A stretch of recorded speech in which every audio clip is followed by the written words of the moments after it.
আমি শোভন গোলাম রব্বানী।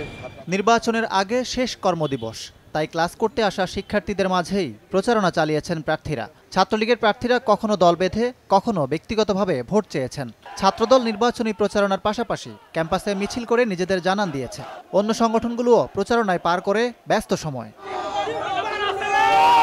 নির্বাচনী প্রচারণার পাশাপাশি বেশিরভাগ সংগঠনের অভিযোগের তীর ছাত্রলীগের দিকে। তবে ছাত্রলীগ বলছে সবাই একাট্টা হয়ে তাদের বিরুদ্ধে ষড়যন্ত্র করছে। ছাত্রলীগ বিভিন্ন জেলা এবং উপজেলা সমিতিকে টাকা দিয়ে প্রভাবিত করার চেষ্টা করছে। ভয়ভীতি দেখানো হচ্ছে যে সিসি ক্যামেরায় দেখা যাবে কে কোথায় ভোট দিছে, ছাত্রলীগের বাইরে ভোট দিলে হলে থাকতে পারবেন, এই ধরনের ভয়ভীতি দেখানো হচ্ছে। বাংলাদেশ ছাত্রলীগকে বিভ্রান্ত করার জন্য সাধারণ শিক্ষার্থীদের মাঝে বিভিন্ন রকমের গুজব ছড়াচ্ছে।